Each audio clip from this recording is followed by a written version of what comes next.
Orang yang durhaka kepada Rasulullah, yang pertama kembali ke jahiliyah, yang kedua dia tidak ikut cara hidup beriman, tapi hidup cara orang kafir, dan yang ketiga tidak dapat syafaat Rasulullah dan ujungnya masuk neraka.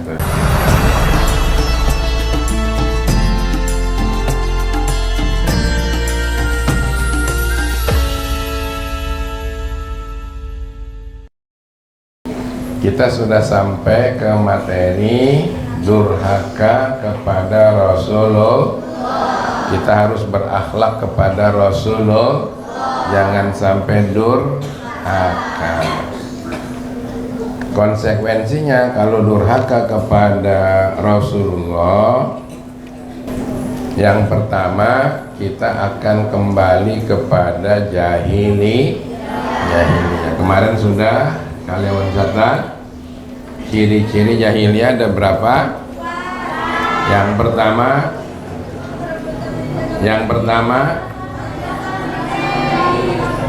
yang besar menindas yang kecil, suka pasang badan bahwa dirinya orang yang berkuasa. Yang kedua, orang kaya menghina orang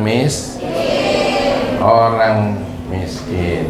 Yang ketiga, orang pintar menghina, mengolok-olok orang bodoh. Yang keempat, perempuan cuma dijadikan komoditi perdagangan.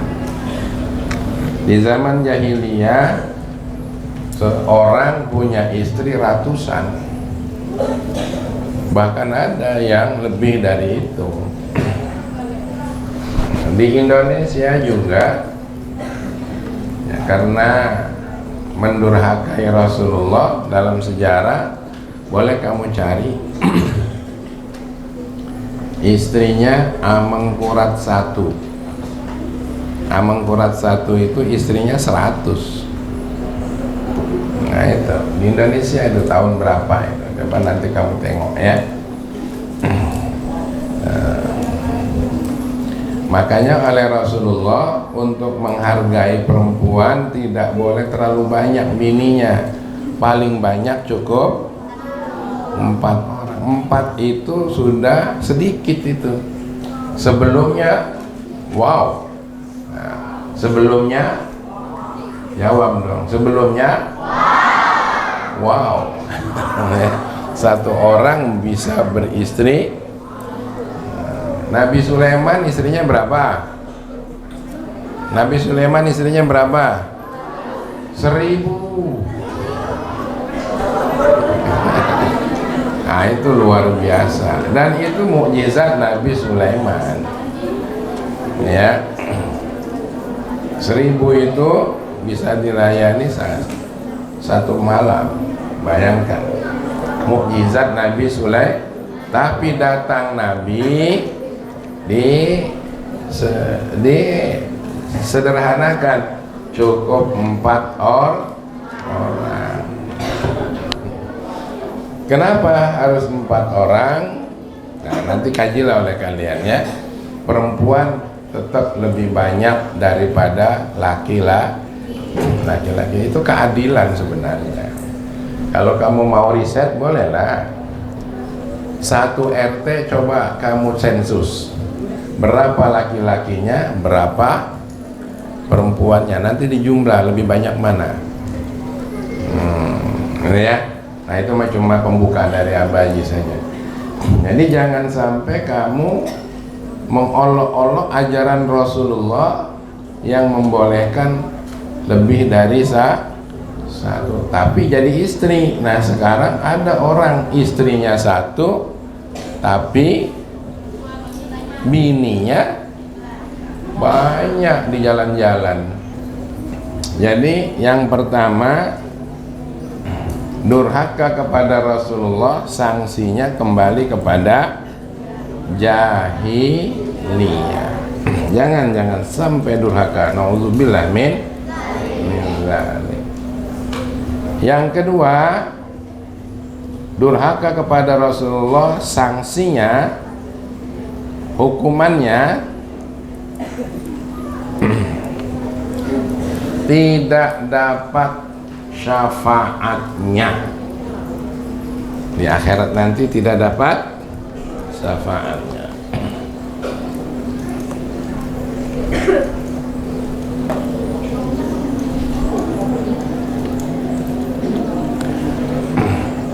Udah semua dicatat. Yang ngobrol barangkali nanti Ustadz yang ngobrol itu coba dicatetin supaya nanti ditanya, bisa nggak dia? Abaji sih berharap yang kamu dapat hari ini lalu kamu catat sampai di rumah, nah, disempurnakan oleh kalian menjadi karya kalian. Ya, jangan hanya selesai nyatat, ditanya oleh guru bisa jawab, dianggap selesai. Jangan, sudah kamu catat dijadikan karya tulis oleh kalian. Apa sanksinya kalau durhaka kepada Rasulullah? Kalau tidak dapat syafaat dari Rasulullah, maka nasib buruknya masuk neraka. Nauzubillah min dzalik. Nah, kamu boleh lihat Quran surat An-Nisa dalam buku kalian, dalam buku yang sudah ada. An-Nisa ya, ayat 115 di buku itu halaman 17.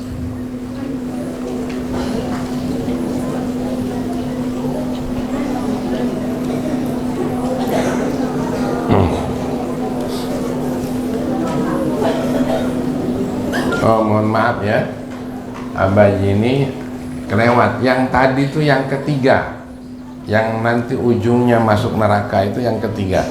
Yang kedua, ya orang yang durhaka kepada Rasulullah. Yang kedua, dia akan tidak ikut cara hidup orang beriman. Itu yang kedua. Orang yang durhaka kepada Rasulullah, dia akan ikut cara hidup orang yang tidak beriman. Berarti cara hidup siapa? Ada hidup kafir. Ya betul, jawab saja ya. Jawab, yang jawab tuh berani namanya. Walaupun salah.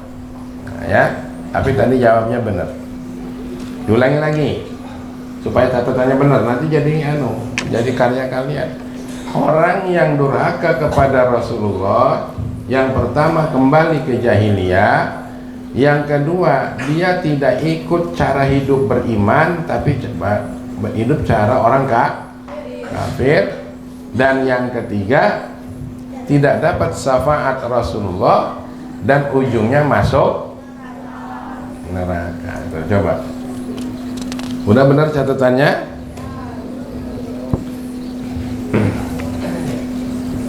Gitu. Jadi jangan kamu nganggap aman walaupun kamu punya ayah ibu seorang hebat, kuat. Tapi kalau kamu tidak ikut Rasulullah, masuk neraka. Kalaupun kamu punya harta banyak, punya keluarga besar, ya, punya kecantikan, punya kegantengan, jangan aman. Udah ketemu? Nih suratnya, salah satu ayatnya surat An-Nisa ayat 115. Ini cuman ini Ustaz, apa disuruh baca bareng-bareng atau yang ngobrol itu yang dipanggil suruh baca di depan ini? Yang ngobrol baik itu dipanggil depan suruh baca. Nah, ya kita baca bareng dulu. Masih ngobrol aja, nanti dipanggil ke depan suruh Ya, baca. Bismillah. Bismillahirrahmanirrahim. Ayo tengok Qurannya. Yang nggak punya Quran, yang nggak punya buku. Wa may, ayo 1, 2, 3.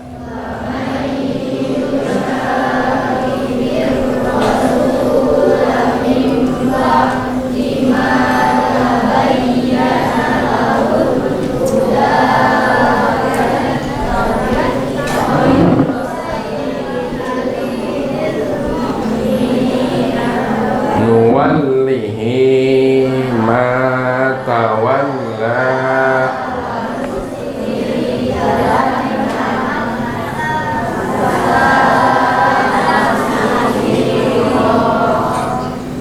Coba ulangi lagi, semua baca.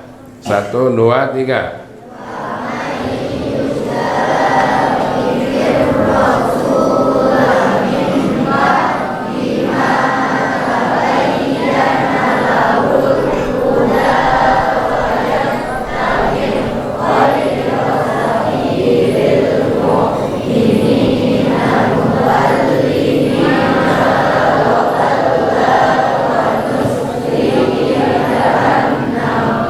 Wasaat masyira. Ini yang Abayi omongkan tadi itu ya. Durhaka kepada Rasulullah, kembali kepada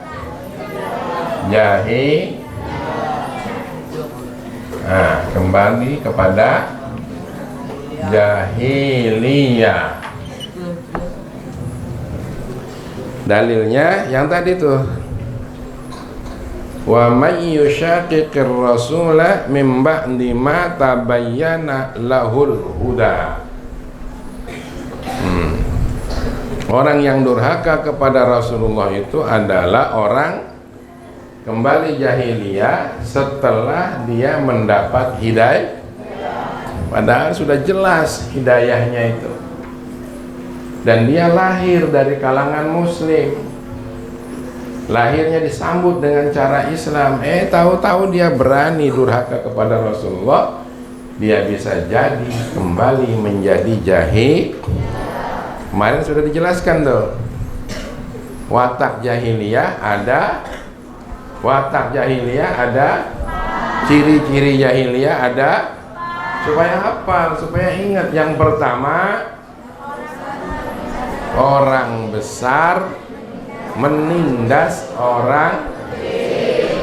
Ajaran Rasulullah nggak begitu. Orang kecil mesti disayangi, yang besar dihormati, begitu. Ulangi lagi, ciri orang jahiliyah. Yang kedua, orang kaya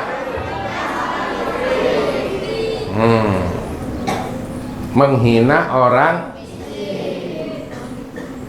Yang ketiga, orang pintar menipu orang yang tidak pintar, nipu dia. Baru yang ketiganya, yang keempatnya, nasib perempuan ya, cuma dijadikan barang dagangan. Bayangkan suaminya 1, istrinya 100 minimal itu zaman jahiliyah. Jadi kalau dikurangi oleh Rasulullah tinggal 4, paling banyak itu sudah sedikit. Itu pun masih ada. Ya, kata Rasulullah, kalau kamu tidak berlaku adil, cukup 1 baik. Kalau nggak bisa berlaku adil, tinggal istrinya adil nggak dengan suaminya. Istrinya disuruh, suaminya disuruh adil sama istri, punya istri 1, jahil pula. Nah ini ya, harus nurut ya, supaya udah ya, jelas ya. Itu ayatnya tadi. Yang kedua ya, wa yattabi ghaira sabiril mu'minin. Nu'a ghaira sabilil mu'minin. Dan yang kedua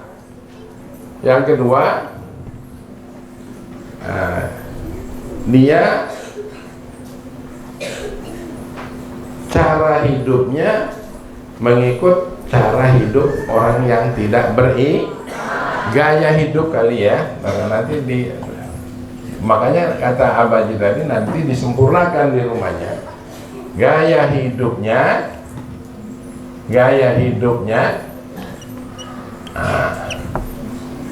meniru orang yang tidak beriman. Ada nggak tuh begitu? Ada nggak?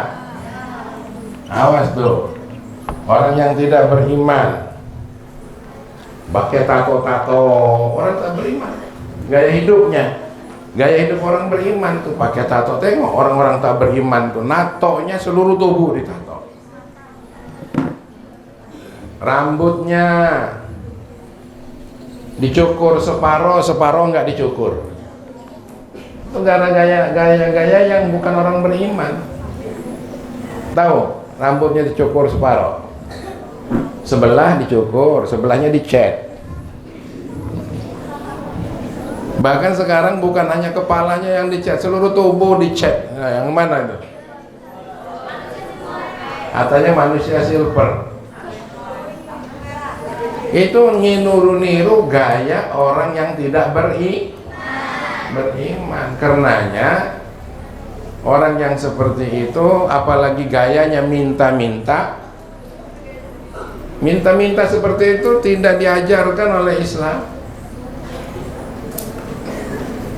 Kita juga enggak diwajibkan untuk memberinya, sebab duitnya itu akan digunakan dengan cara yang tidak sesuai dengan iman juga.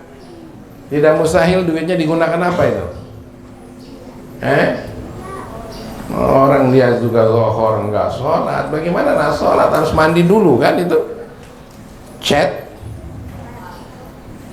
asar enggak sholat. Dan kata Rasulullah, orang yang seperti itu nanti di akhirat dia datang menghadap Allah dengan wajah yang tidak ada dagingnya. Itu kata Rasulullah. Jangan minta-minta. Yang orang minta wajib dikasih adalah orang kepepet. Walaupun turun dari Mercy pakai jas, pakai dasi, mulai dari leher sampai ke bawah sana, gagah orangnya, minta. Karena kepepet, dompetnya hilang misalnya begitu, atau dirampas orang. Kamu tahu itu, wajib kamu beri. Tapi kalau yang itu tuh nggak wajib kamu beri, nggak ya. Kalau ngasih orang seperti itu, Abaji lebih sarankan kamu ngasih zawil kurba saja. Zawil kurba itu siapa? Kerabat kamu, ponakan kamu, ya, dulur kamu. Ada niat kamu nak nunjuk uang itu, kata Abaji ini nggak wajib, cabut lagi. Tapi sampai di rumah kasihkan sama ponakan, gitu, ya. Ponakan kamu lebih berhak menerima itu. Adik-adik kamu, sepupu kamu, tetangga kamu yang miskin itu lebih berhak daripada ngasih yang seperti itu. Paham semua? Paham semua? Abaji ini kadang kesini bolak-balik 3 kali sehari, lewat lampu merah. Lewat lampu merah dari Ar-Risalah ke sini. Kalau Abaji ngasih 5.000, berarti sehari 15.000. Orangnya itulah orangnya. Kadang ganti, nah gantinya itu masih juga orang dia. Balik dari sini, sebelah sini ada lagi tuh. Berarti 30.000 hanya untuk mereka saja.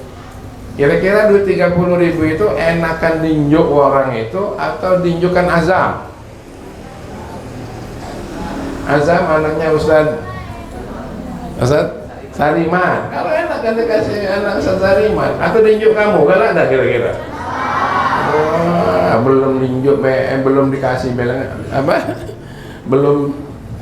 belum dinjuk lah minta ya lah ya, misalnya ini. kan? Sayanglah duitnya. Soalnya nanti duit itu digunakan apa oleh mereka? Ya, itu gaya hidup orang tak beriman tuh. Ada lagi enggak gaya hidup orang tak beriman? Motor, mak baknya belinya kredit, oleh anaknya dipreteli, teko lampu-lampunya dipreteli, lalu dipakai masuk lorong ngeprank, nggak tahu di lorong itu ada orang sakit gigi, ada anak kecil yang lagi demam. Ini gaya orang Islam apa gaya orang yang tidak beriman? Kamu harus tahu, santri Mazra'ilah nggak boleh begitu, ya. Bahkan kalau bisa masuk lorong itu jalannya pelan-pelan.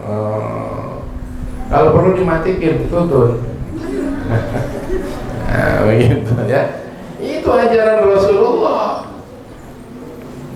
Ini sudah dekat masjid, tahu dekat masjid, ya.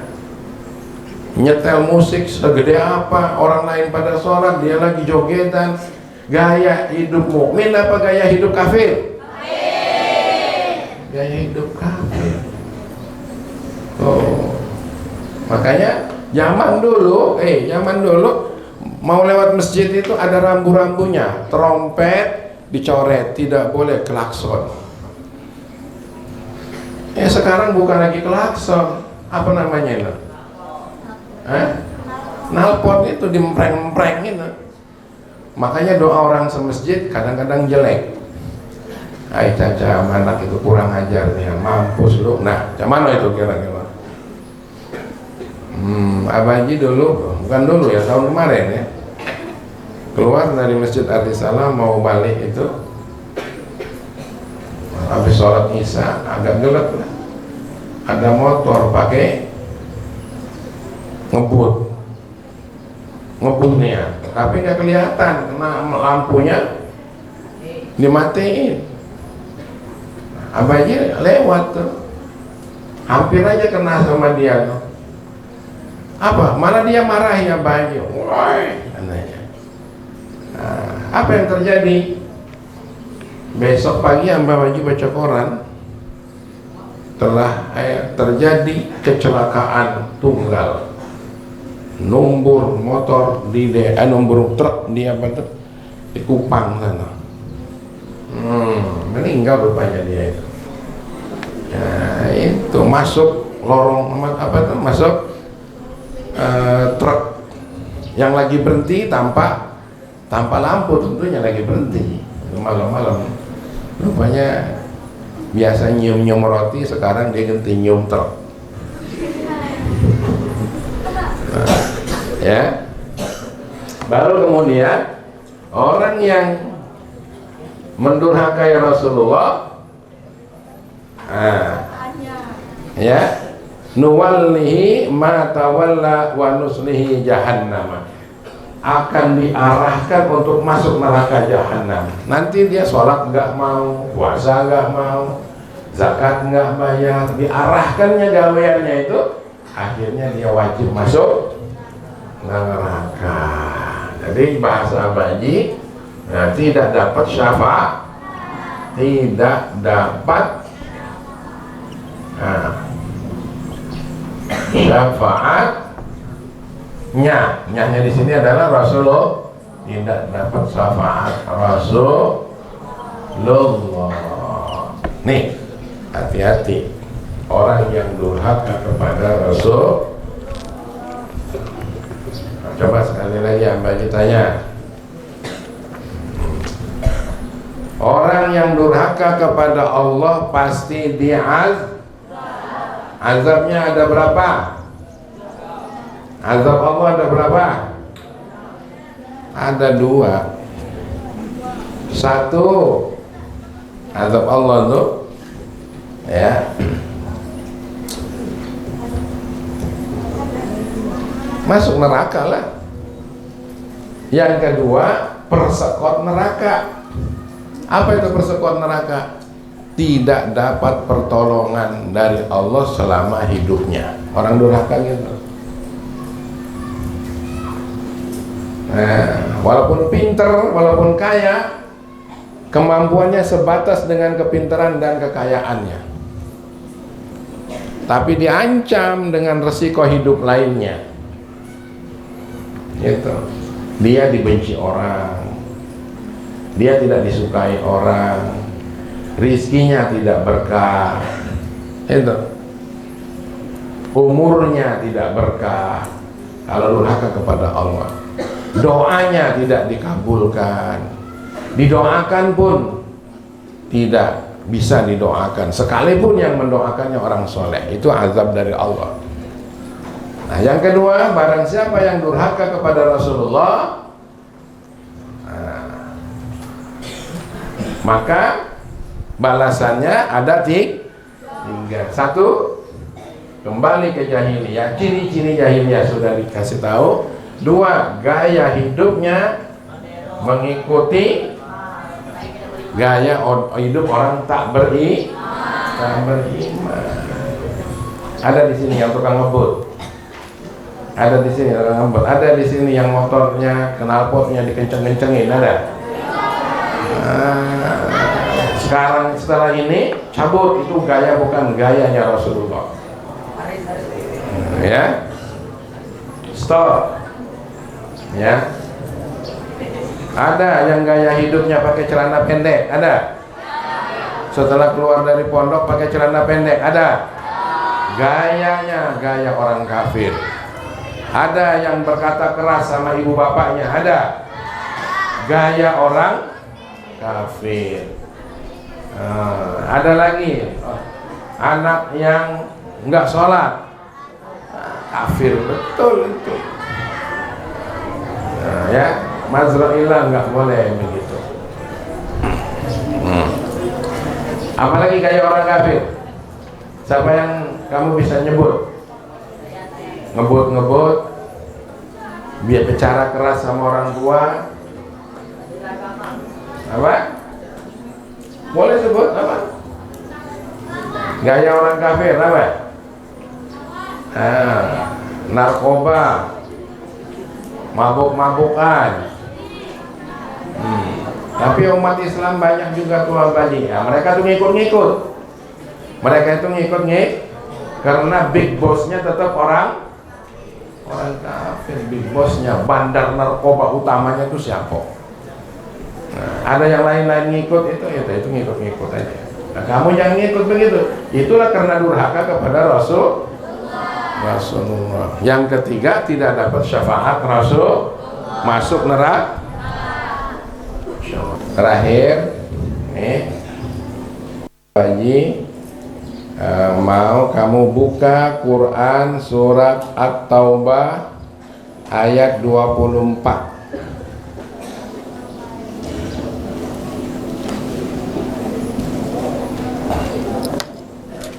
Surat At-Taubah ayat 24.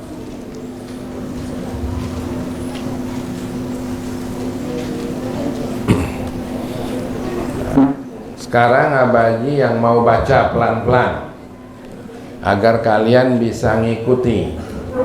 Kemudian tengok kalimatnya satu-satu, Abaji mau terjemahkan. Ya. Bismillahirrahmanirrahim. Biarin Abaji yang baca, kamu yang tengok. Kalau salah lurusin. Qul in kana aba'ukum wa abna'ukum wa ikhwanukum wa azwajukum wa ashiratukum wa amwalun iqtaraftumuha wa tijaratun takhshawna kasadaha wa masakinu tardawnaha ahabba ilaikum minallahi wa rasulihi wa jihadin fi sabilihi fatarabbasu hatta ya'tiyallahu bi amrihi wallahu la yahdil qaumal fasiqin.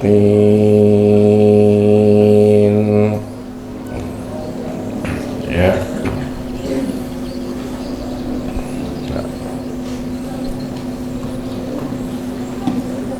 Masih belum ketemu ya? Kamu masih nyari-nyari ya?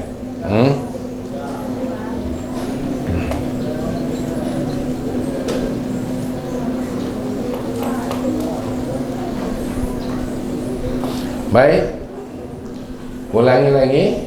Abang baca sambil terjemahkan. Qul, katakan. Katakan Muhammad, kata Allah nih. Ini Allah yang berfirman. In kana aba'ukum, jika sejatinya ayah-ayah kamu, ibu bapak kamu, wa abna'ukum, dan anak cucu kamu, anak keturunan kamu, wa ikhwanukum, dan saudara-saudara kamu, wa azwajukum, dan istri-istri kamu atau suami, wa ashiratukum, dan keluarga besar kamu, wa amwal, dan harta-harta yang kamu usahakan mendapatkannya, yang sudah dapat nih, harta yang sudah terkumpul, wa tijaratun, dan perdagangan, takhshawna kasadaha, yang khawatir kalau ada kerugian, sakinu, dan tempat tinggal, tardaunaha, yang kamu sukai karena mewah, ahabba ilaikum, itu lebih dicintai buat kamu ketimbang daripada mencintai Allah, wa rasulihi, dan mencintai rasulnya, wa jihadin fi sabilillah, dan berjuang di jalan Allah, fatarabbasu, maka tunggu saja akibatnya, maka nantikanlah oleh kamu, hatta ya'tiyallahu bi'amri, sampai mendatangkan Allah dengan keputusannya. Keputusannya adalah nasib buruk. Nah, bagi ada menjelaskan ya, nasib buruk datang dari Allah. Aduh, kalau sudah datang dari Allah bernasib buruk, mampus kita. Wallahu la yahdil qaumal fasiqin. Maka dan Allah adalah tidak akan memberi petunjuk, tidak akan memberi bantuan, tidak akan memberi solusi ya terhadap kelompok-kelompok orang yang fasik. Yang fasik itu membuat kerusakan. Kerusakan itu tidak nurut Allah, tidak nurut Rasul, pasti rusak. Jelas ini semua? Allah nih yang bilang. Karena ada orang yang lebih mencintai ayah dan ibu, mencintai negara. Boleh mencintai ayah dan ibu dan negara, tapi jangan sampai tidak lebih mencintai, jangan sampai melebihi mencintai Allah dan Rasul. Oh.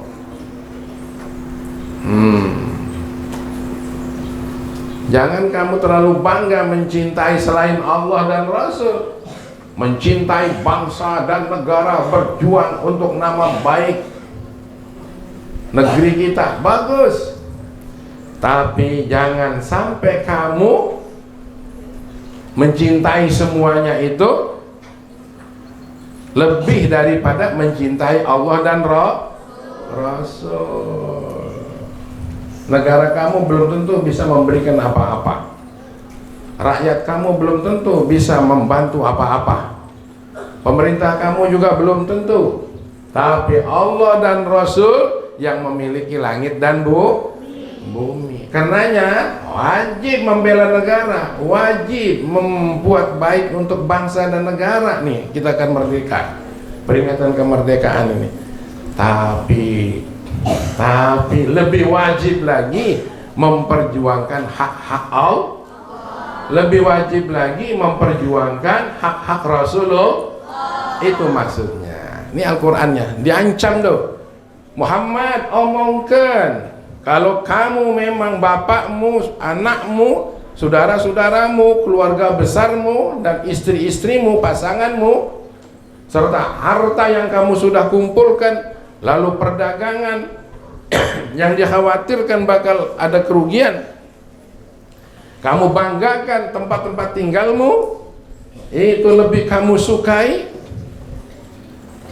ketimbang mencintai Allah dan Rasulnya, dan tidak mau jihad melawan orang-orang yang menjahati agama kita. Tunggu saja, tunggu sebelum mati apa sesudah mati nanti. Nah, gitu ancaman Allah. Ya'tillahu bihi amrih, sampai akan Allah datangkan, hentakan. Tahu-tahu harta kumpulkan tadi lagi dia jatuh sakit, plek. Makan nggak boleh, makan daging tidak. Makan apa lagi? Yang nggak boleh, sayur-sayuran sudah nggak, makan yang mengejus saja, padahal masih muda. Banyak itu. Sudah seperti itu, janji yang kedua tak akan ditolong lagi. La yahdil qaumal fasiqin, tidak akan ditolong lagi. Maka ini durhaka kepada Rasulullah. Yang keempat boleh ditulis. Yang keempat ditulis. Ya, diancam. Ya, diancam tertimpa. Ya, tertimpa azab Allah. Bi'amrihi itu adalah keputusan Allah yang, atau diancam tertimpa nasib buruk yang kata Abah Jatir. Bukan nasib busuk, bukan. Nasib buruk. Siapa yang ngancamnya? Diancam oleh Allah.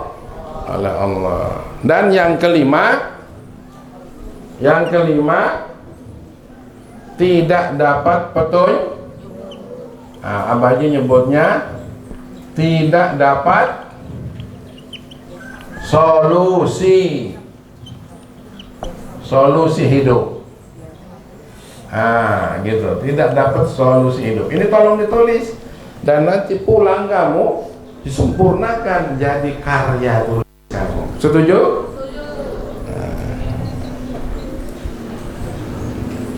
Itulah ya yang dari Abaji tadi. Abaji juga sama, sampai di rumah disempurnakan ini. Makanya Abaji nak foto ini. Jangan dikira Abaji nggak kerja lagi di rumah nih. Siapa yang kurang jelas di sana nanti boleh maju ke sini ya. Saya kira itulah dari Abaji, Ustaz. Ya, mudah-mudahan bermanfaat.